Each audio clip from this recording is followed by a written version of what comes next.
Azərbaycanın görkəmli rəssamı, bizim böyük sənətkarımız. Amma təəssüf ki, son illərdə artıq unudulmağa doğru üst tutan Tofiq Cavadov. Bu Tofiq Cavadovun əbədi istirahətgahıdır Yasamal qəbirstanlığında. Tofiq Cavadovun bilənlər bilir ki, necə nakam taleyi olub, ağrılı taleyi olub.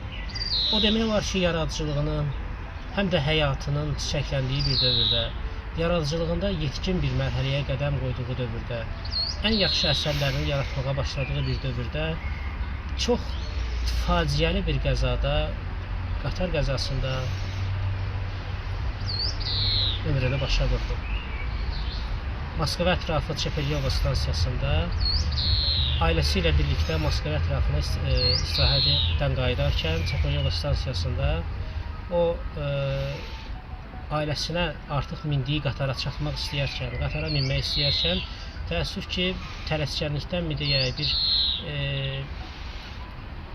taleyin hökmü mü deyək, o qatara minmək istədiyi əsnada təəssüf ki, bir balaca tələskənlik göstərdiyi üçün qatarın demək olar ki, ayaqları qatarın altında qalmış və çox faciəli bir şəkildə ailəsinin, övladlarının gözü qarşısında həyatını itirmişdi.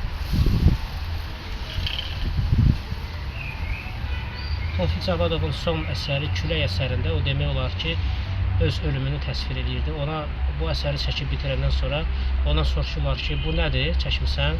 Bu deyir ki, küləkdir, bu küləkdir, məni aparır. Allah Tofiq Cavadovu rəhmət eləsin, ruhu şad olsun.